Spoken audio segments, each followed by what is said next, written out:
Hey guys, Trevor John coming at you with another Diablo Immortal video. This one, I want to kind of talk about the leak of information that we just got. That's going to be I think it's going to be a big deal when it comes to Diablo Immortal. I also want to kind of wrap up and kind of just go through a little bit about this last update that we just had and kind of some of the things I'm noticing from it, some things that I think Blizzard did good, and other things I think Blizzard kind of maybe missed the mark just a little bit on.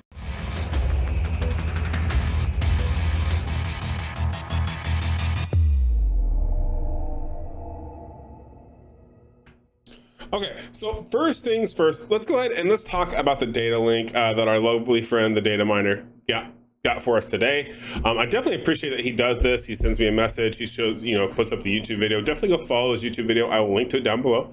You can see it. I believe it's this one right here. If I click on it, if this is correct, it is. It is. You can see at least get this guy to 1,000 subscribers, guys. He's not even to 1,000 subs yet. Actually, it's cropped out. Just kidding. But anyways. Go give him a follow. Give him a subscribe. It's free. It doesn't hurt you any. Get him to 1,000. At least let him get some money for his time he's investing in this. Anyways, so let's talk about the server transfer and what this means. So basically, we've all kind of said at the beginning that server transfer needed to be a thing. We kind of thought it was going to get launched sooner than it is. And this is speculation. This is nothing's final, but it does say that there has been some information and put it into the game. So it means this will be here to come. So what does this mean? Before we cover the data, let's first start and think about, okay, what does server transfer mean? Well, that means that you're going to go from one server to another server. Now, this also means, is your clan going to come, or are you going to leave your clan? There's a lot of aspects that go into server transfer. Now, why do games do a server transfer? They do them because a game is dying, a server is overpopulated, a server has been dominated by, let's say, whales, and free-to-play is going to get out. There needs to be some sort of more competitive balance. Like a server is more competitive than another server. There's a lot of variations and a lot of various reasons that go into why someone would want to do a server transfer. Like in a case like Diablo Immortal, I think server activity is going to be huge, as well as market activity, because I feel like a lot of people really like to play the market. However, if your server is kind of dead or dying or not as big, your market's going to be not as volatile or not as plentiful as other servers would be, right? So this is where things like server transfers kind of come into play. So let's go ahead, and now that we've kind of talked about why would a server transfer be something that would be a good thing in the game, now let's go ahead and let's talk about what do they do for the server transfers and see if they actually took a lot of the concepts of server transfer and a lot of like the pitfalls that could come from this and see how they did it. So, okay, let's start here at the top. When a character is transferred to another server, the account of the character remains unchanged. Okay, so your account does not change. Good. After server transfer, all possessions will be retained to the character. However, items that the character possesses that can be traded into the market will no longer be tradable. So that means your tradable markets, like your gems, your normal gems, your legendary gems, none of those will be able to go on the market. They're going to be locked and price fixed to your account, which I think is good. That's definitely a good way to go about server transfers. That keeps things fair. So I like that they did that. Once again, that they're going to do that. Not that they did. It hasn't happened yet. If the target server has a character within the same name of the character, you have to transfer a random number to be appeared on your name. For a free name change will be provided. That's kind of like first come, first serve. This is pretty common in the industry. It definitely makes sense. I played Game of War. My server unfortunately died a couple of times and had to transfer us to other servers. And I actually ran into that where someone on one of the servers had my name in the game and I had to change it. It was really annoying, but that's common practice. Okay, moving on. What do we have here? If the target server, I just read that one. If the server transfer takes several minutes to process during the server transfer, you'll not be able to log into your account or the server transfer has been completed. That makes sense. I mean, it's no different than why they do servers anyways, right? Like they do it because of a local server, right? Local server host. Luckily, it doesn't matter. We did find out that as we went across nations in the world or whatever, the lag really wasn't that bad. It wasn't that impactful. But this literally means they have to gather all of your account data, which I imagine is a few gigs of data. And then they get taken from one server and then shipped it to another one, another location. I imagine this is going to take a little bit of time. It's not like this is an INI file or something like that on your standard software that just allows you to go boom, boom, boom, boom, you're done, right? There's going to be a lot of data that has to be transferred. After a server transfer, each character must wait 30 days so it can transfer to another server. That's cool. They're not going to limit it. That's good. I think, 30 days, that seems... I think that's fair. I feel like that's a fair number. I would say 2 weeks would be a little bit better, honestly, because I think in 2 weeks time, you'll know if the server you went to is like especially if it was like a knee-jerk reaction shot in the dark, if it was going to be a good one or a bad one. But a month is still pretty good, because I'm just surprised they're not limiting it to one and done. The fact that they're going to allow you to do it multiple times, at least every 30 days, I think that's huge. I think that's okay. I really do.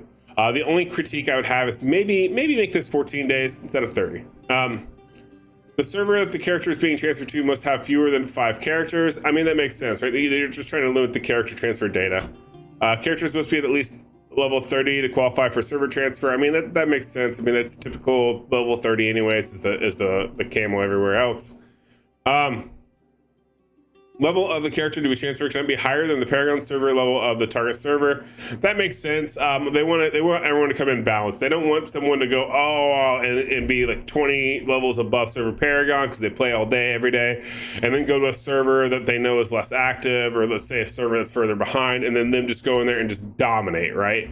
It totally makes sense from a liability standpoint that you want to make sure that your servers that you're transferring into, you're at least equal or below, because then you don't want to have someone overpowered go in and destroy everyone. The argument could be made that yes, the people who are over server Paragon are the ones who's trying to transfer because they're trying to find the competitive clans. And also the other argument could be made that the ones under server Paragon are the ones trying to transfer because they can't get a good group or good active group, right? So there's always going to be that give and take. Honestly, I feel like that's definitely a spot on the mark where it makes sense. I understand why they would make sure that you want to be the same server Paragon before moving over. Okay. Server transfers are not available on certain servers due to restrictions. I don't know what this would mean. I'm assuming maybe this means like the Chinese servers or the SEA servers are going to be a little different than, say, the US, East, West, and UK servers, right? I think that's going to be a little different. Only a certain number of server transfers are available per day. If you encounter this restriction, please try again the next day. This is awesome. So what happens when you have an influx of people into a server? It's no different than if you guys played New World or any of the other games, and you'd have the big streamers like Asmongold, Tim the Tatman, Zizarin, Quinn69, when they go to play a big game and then everyone just joins at once, and then they crash the game because it can't handle the influx. Same thing, so it's good that they're already putting the in here. Now, the fact that he's got this data tells me that there's a disclaimer somewhere in the update of the code that lists all these things, right? Like there's got to be a disclaimer, like where we just click a box like we normally would that says, hey, before you continue, here's the rules, right? Kind of like when we do like a class change, right? So this tells me that they're already putting this in there. So that means we'll also get an update or an announcement when this goes live. Okay, so what is this? Character updates after server transfer. Characters will be automatically disbanded from their current warband. That makes sense. Current clan, definitely makes sense. Automatically set to an adventure. Okay, so then you gotta become Shadow again, that's fine. All leaderboard rankings will be removed. Oh, that's brutal. Any Challenge Rift server first records will not carry forward to the new server. I mean, that makes sense because you can't say, I think that's a no-brainer. That's definitely a no-brainer. Character achievements and battleground ratings will be retained. That's good, that should be, because it shouldn't matter going from server to server. All friends in the friends list will be retained. That's good. So you shouldn't change that either. So far, this whole data leak for the server transfer, I think it's really good. I think Blizzard took an idea and concept. They put standard rules behind it that all, I would say, conform to the normalcy that is like what you would see in a server transfer. So that's good. Definitely good job for once. The only downside to this that I see is the fact that this is a data link. So we're probably going to be looking at 2 weeks to a month before this goes live. Hopefully we hear more details about it within the next week or two, so we know exactly what to expect. But I would expect this to come sooner rather than later, especially for like the holidays and everything coming up. Now would be a good time to kind of consolidate. People are going to have having time off to play the games. Well, actually really to spend time with family, but let's be honest here. How many people actually spend 100% time with their family, or do they just take a couple extra days off and go, okay, yeah, and then sit on their phone or whatever, you know what I mean? So, but yeah, so I would assume this would come soon rather than later.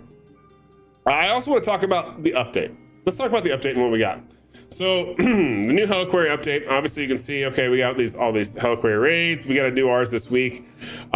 I actually, unfortunately, once they announced the content for this update, I called it. I predicted that we would lose a lot of people for the update because they weren't happy with the fact that it's going to synergize around warbands. I was correct. Actually, I've had, so as you see here, we got 4 guys here. Baltic, Mr. Gunny, both quit, and then my other 2 guys already quit and left the game. So yeah, these guys are done. Unfortunately, it sucks for me, but yeah, we're down to my warband is 4 players. That's all I got, and that's not even the original Nightmares and added edition. So it's really 3 of us. It is what it is, I guess. I knew this was going to happen. I knew a lot of people were not going to be happy that this content came out. So I made the video about it. I was being realistic, not pessimistic about it. I had at this time done the content, and I gotta tell you, this whole Purge the Depths thing, this is dumb. This was such a miss. Oh my God, was this such a miss?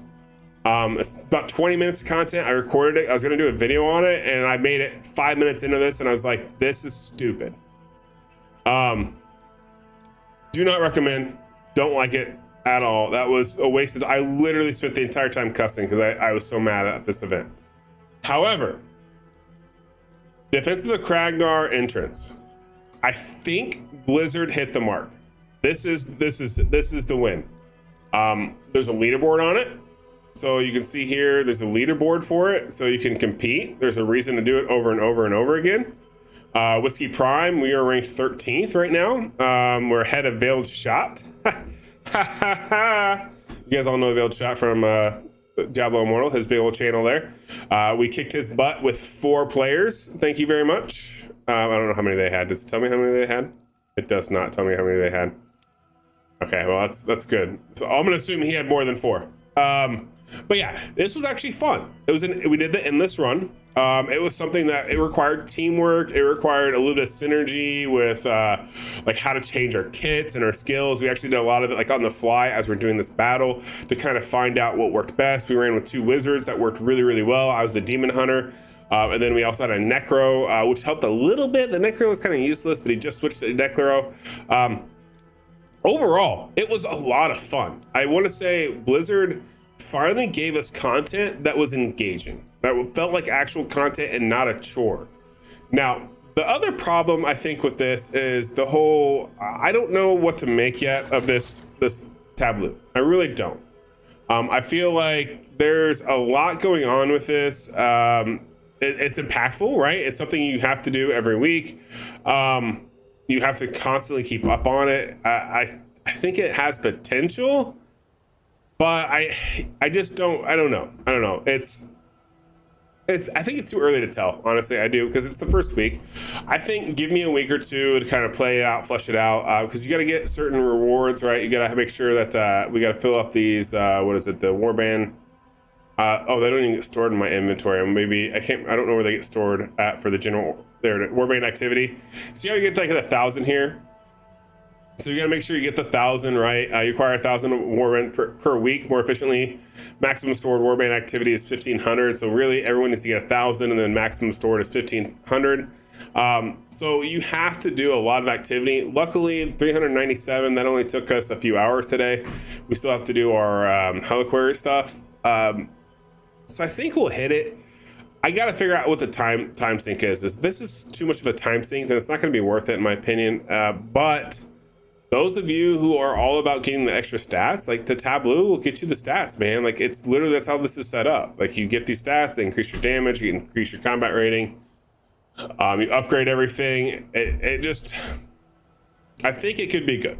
I jumped to some conclusions earlier in the game, or in the update, because I was mad about their warbands, and now after looking at it and noticing that you can do these all solo, and it's okay if you do them solo, it's worth it. However, the problem is you still need 8 people at some point or parts of this whole adventure, and that's where I think they missed their mark. But you know what? We'll play it for a couple weeks. We'll talk about it more once we've experienced it a little bit more and understand it even better than what we do now. Because a lot of people are putting out guides for this content, and I've already watched it. They're all contradictory.